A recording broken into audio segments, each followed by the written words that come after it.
What we're looking at here is a citywide view of London property transactions, broken down by postcode, property type and total value. The key thing to keep in mind is that everything on the screen is dynamically responding to price. At the start we're seeing the full distribution, lower value transactions, mid-range homes and the very top end of the market all mixed together.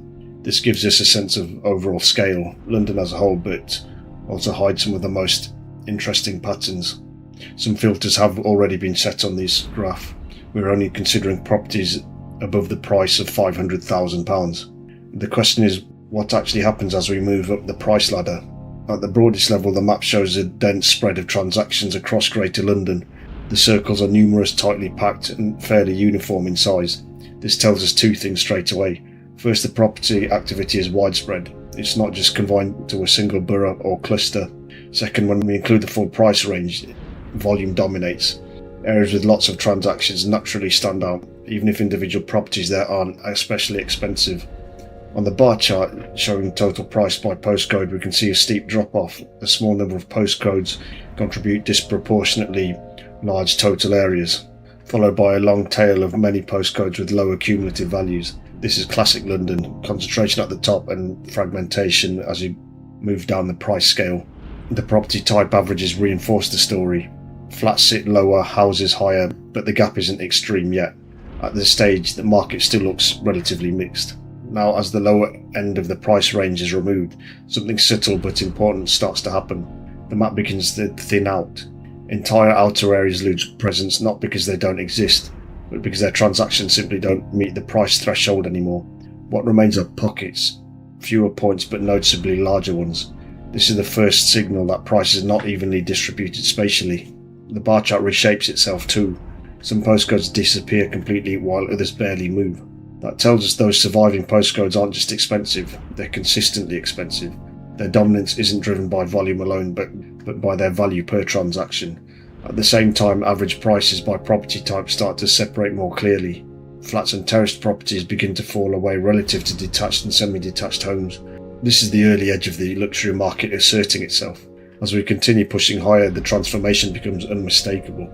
The map is no longer London-wide, but it's much more centralised.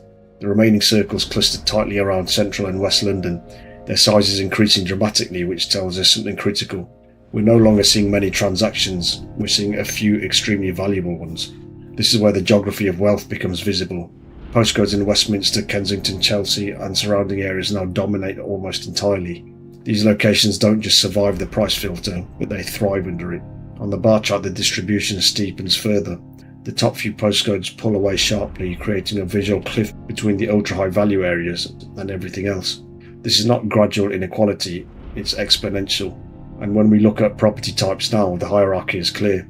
Detached properties sit firmly at the top, followed by semi-detached, with terraces and flats lagging far behind.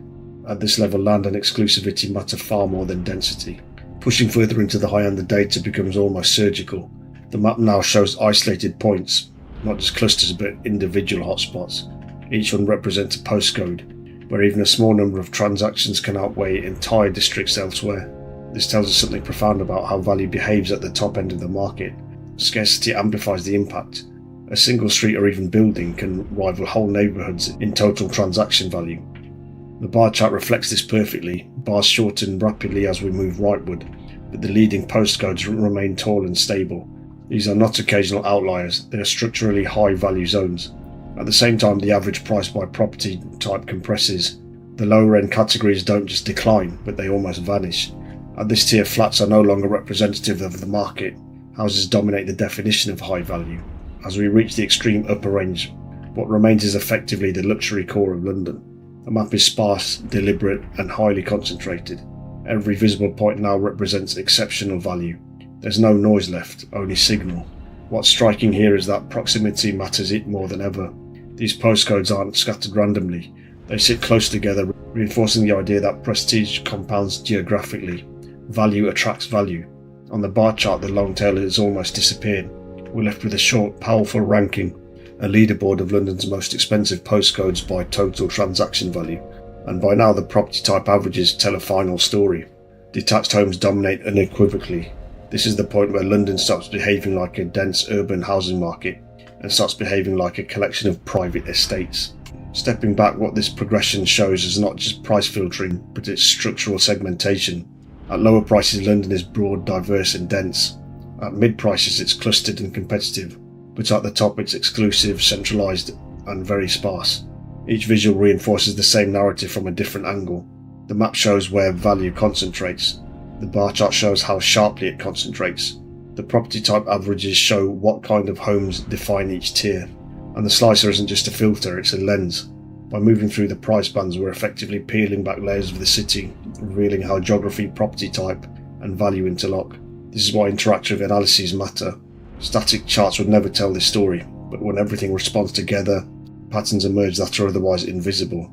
And that's the real takeaway. Price doesn't just change numbers, it reshapes the city itself. Thanks for watching. Please like and subscribe for more property and specifically property data related videos. See you next time.